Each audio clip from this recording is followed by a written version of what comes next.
Ouh là là, les postos, les postos, les postas. Je viens de voir un match de football horrible, catastrophique, de la part du FC Barcelone. Oui, vous ne rêvez pas. Le FC Barcelone a été tenu en échec par le Slavia Prague, 0 partout, avec un Barça catastrophique, que ce soit au niveau du jeu, au niveau de l'état d'esprit, et à part des individualités, il n'y a rien dans cette équipe. Le Barça n'arrive pas à battre le Slavia Prague. Donc après avoir battu le Slavia il y a 2 semaines, le Barça a dû se contenter d'un nul 0-0 au Camp Nou face aux Tchèques. Mais moi, avant de critiquer le Barça, parce qu'ils vont y avoir le droit, ça c'est obligatoire, je voulais aussi féliciter quand même le Slavia Prague. Donc belle perf du Slavia. Donc le Barça a buté sur une bonne équipe qui avait accroché l'Inter de Milan à San Siro, si vous vous en rappelez bien. Un but partout lors de la première journée de cette phase de poule de la Ligue des Champions. Donc Griezmann, bof, mais bon, on va y revenir. C'est peut-être pas complètement de sa faute. Même quand Suarez n'est pas là, il commence à gauche. On n'a pas envie de le mettre dans les meilleures conditions dans cette équipe. Donc y en a qui te disent, oui, mais à lui de se rendre indispensable. Je suis désolé, il l'aide pas à être indispensable. Mais bon, on va d'abord parler du match, un petit peu. Qu'est-ce qui s'est passé? Donc voilà. Donc le Barça pouvait faire une belle opération ce soir, en cas de succès, face aux petits poussés de cette formation, de ce groupe F. Il y avait tout de même de quoi se méfier, car le Slavia Prague n'a pas été ridicule du tout il y a 15 jours face aux Catalans. Pour moi-même, il méritait de gagner. Donc les premières minutes ont rapidement validé cette théorie. Le ballon circulait très bien côté tchèque. Vraiment, ils m'ont surpris, ce qui faisait souffrir les Blaugrana. Il manquait cependant le bon geste dans la zone dangereuse, à l'image des opportunités, parce que oui, ils ont eu des opportunités par leur petit attaquant, la Sevic, à la 6ème, Stanou à la 27ème, il y a eu Olianka à la 32ème, et surtout, ce but de Boril, invalidé par la VAR, pour un léger hors-jeu. Y avait-il hors-jeu? À revoir, à revoir. UEFA Lona de retour. On va pas commencer à avoir du complot partout, Voilà, on va rester humble. Donc malgré Messi, Griezmann et Dembélé, le Barça avait beaucoup de mal dans le jeu et se montrait dangereux par à coup, on va dire. Voilà, je vais parler plus tard de Messi, de Dembélé et de M. Griezmann. Donc Kolar, le portier tchèque, partait également sur une soirée solide. Il empêchait Semedo d'ouvrir le score à la 11e minute avant de repousser les tentatives de Messi et de Piqué à la 43e minute. C'est aussi Sabar qui le sauvait sur ce numéro de soliste de la Pulga. Donc ça, j'avoue, ce rush que nous a fait Lionel Messi était vraiment impressionnant et que c'est sûr que si ça finissait par but, ça aurait pu être le but de l'année. Malheureusement pour lui, c'est sur le poteau. Donc c'est aussi Sabar qui le sauvait sur ce numéro de soliste de la Pulga. Donc le Barça a redressé un peu la barre en seconde période, légèrement. Entré à la place de Jordi Alba blessé, Sergi Roberto butait toujours sur Kolar après un excellent ballon de Dembélé à la 55e minute. Enfin Dembélé qui fait quelque chose de bien dans ce match. Messi lui échappé à la défense et pensait offrir le but à Vidal sans cette VAR qui revenait au hors-jeu de départ de l'Argentin à la 58e minute de jeu.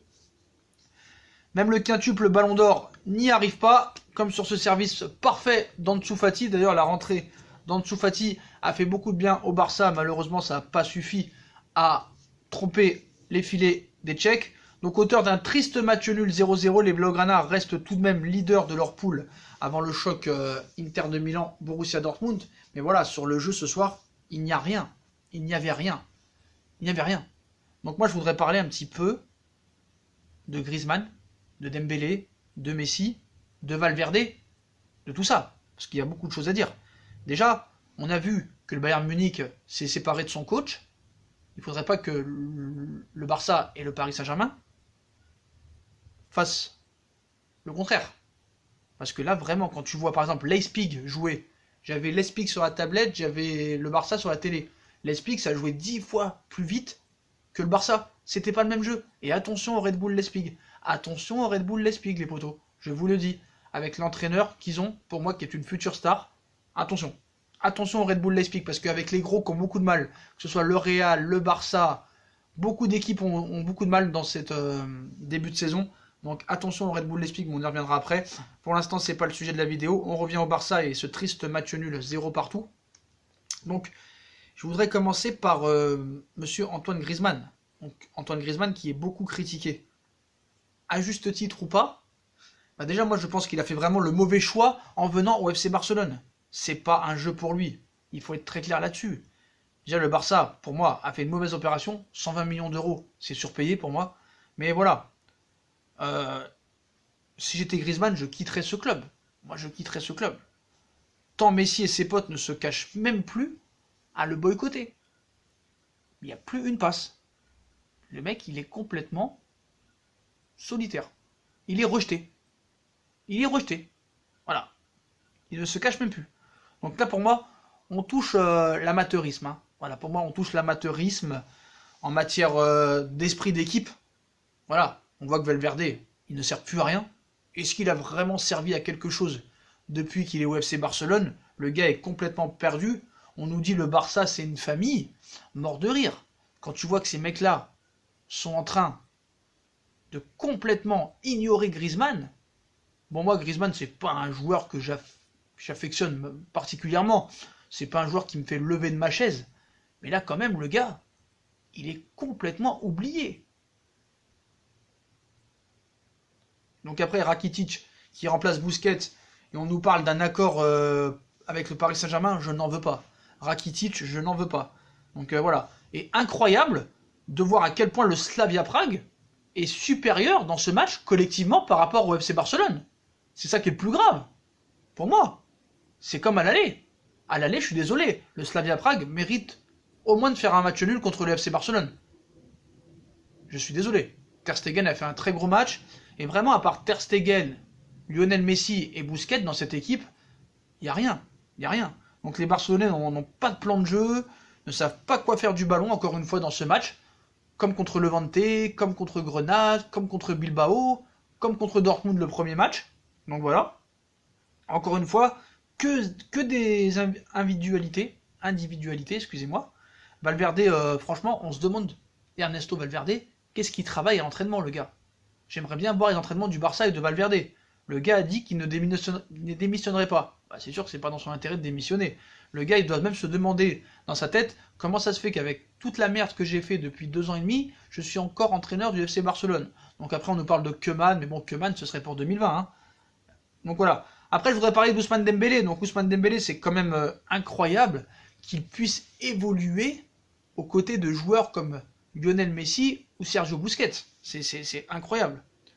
À une certaine époque, il aurait été pour moi remplaçant d'un ramasseur de balles, et pas plus. Voilà, ce mec-là est surcoté. Quand tu penses que le Paris Saint-Germain, soi-disant, cet été, a négocié pour le départ de Neymar et voulait Rakitic et Dembélé, c'est là que tu vois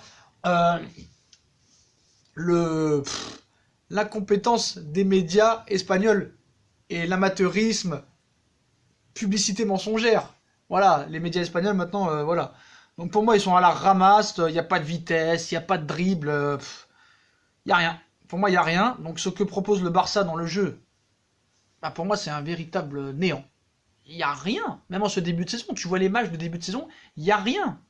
Il n'y a rien sauf des accélérations individuelles, des fois côté droit, des fois Messi qui part en rush. Et moi, j'aimerais bien voir être à côté de Valverde et écouter ses consignes. J'aimerais bien voir ce qu'il dit. Valverde, à ses adjoints, à ses joueurs quand ils rentrent, c'est quoi les consignes de Valverde? C'est quoi le projet? Qui est le plus mauvais entre Tourelle et Valverde? C'est quand même incroyable, incroyable, d'avoir des entraîneurs comme ça, des entraîneurs niveau 0 pour moi, qui sont à la tête d'équipes potentiellement vainqueurs, candidats vainqueurs à la Ligue des Champions. Voilà. Ça doit être une sacrée expérience vu que ce que propose son équipe. C'est incroyable. Lui non plus n'a pas de CV. Comment il s'est retrouvé au FC Barcelone, le gars? C'est quoi maintenant cette mode pour les grands clubs de prendre des entraîneurs qui n'ont pas de CV? Je suis désolé, c'est incroyable. Pour un projet, je parle. Hein. Moi, je serais eux, franchement, je mettrais... là, vraiment, au point où ça arrivait, c'est comme Tourelle à Paris, ça progressera pas. Tu vois, au niveau du jeu, en quoi il pourrait progresser? À moins que ce soit truqué, mais j'en sais rien, mais voilà. Et Rakitic, quand il rentre, Rakitic, je voudrais en parler de Rakitic. Toujours la même lenteur, et ses passes en arrière. Toujours la même orientation du corps, dramatique. Il sert à rien, ce joueur. Voilà. Et Rakitic, à part passer des ballons à Ter Stegen, il fait rien, le gars. Depuis 1 an, le gars, des fois, il se retrouve même derrière la défense. derrière Piqué, l'Anglais ou d'autres. C'est pas normal. Donc Paris, s'il vous plaît, ne prenez pas Rakitic, je vous en supplie. Je vous en supplie. Donc voilà.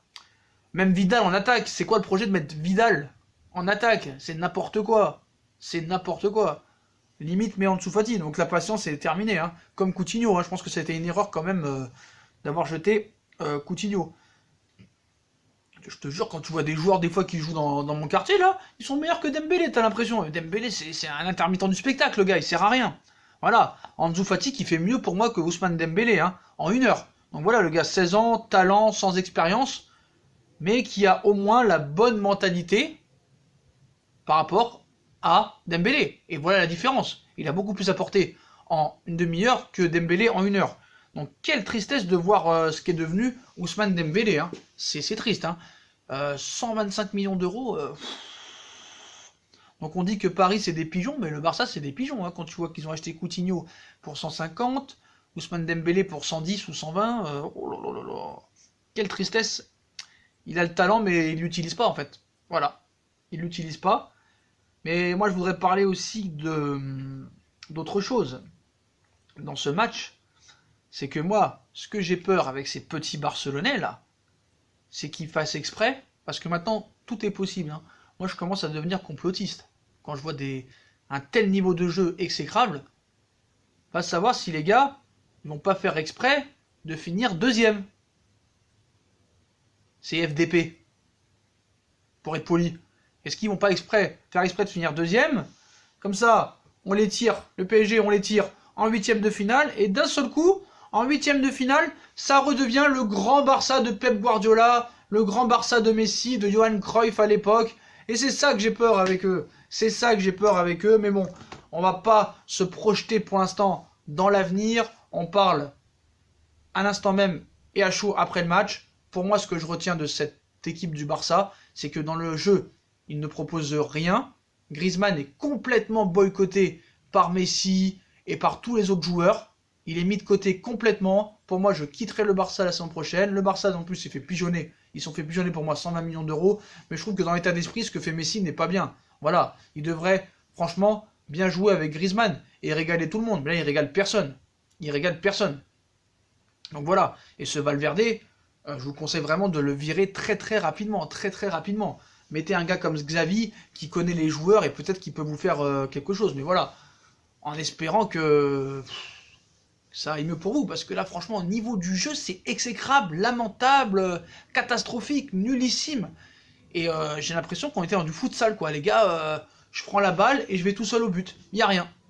Et le Barça a complètement perdu l'identité de jeu qui faisait d'eux le FC Barcelone.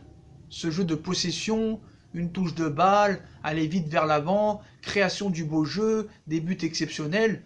Même à l'époque, si t'aimais pas le Barça, il y a 3-4 ans, ils te faisaient kiffer quand même au niveau du jeu footballistique. Même s'ils ont toujours été avantagés par les arbitres, par l'UEFA, au niveau du jeu, c'était magnifique il y a quelques années. Mais là, depuis que Valverde est arrivé au FC Barcelone, le Barça a complètement perdu son beau jeu. Et maintenant, pour reconstruire, ça va être compliqué, parce que déjà qu'avec Messi, tu n'y arrives pas. Le jour où Messi sera pas là, ou il sera blessé, ça risque d'être compliqué. Donc, affaire à suivre vraiment. Hein. Puis un petit mot sur le Red Bull Leipzig. Hein. J'ai vraiment aimé cette deuxième rencontre à 19h de ce début de soirée, et ça intéresse vraiment directement très gros entraîneur. Très gros entraîneur. Vraiment. Il y en a qui me disent, ouais, mais c'est un pari, c'est un Tourelle numéro 2. Non, mais ce qu'il a fait avec Hoffenheim et ce qu'il fait avec le Red Bull Leipzig, attention à Leipzig cette saison. Mais je reviendrai sur le cas Nagelsmann, parce que c'est vraiment un très grand coach.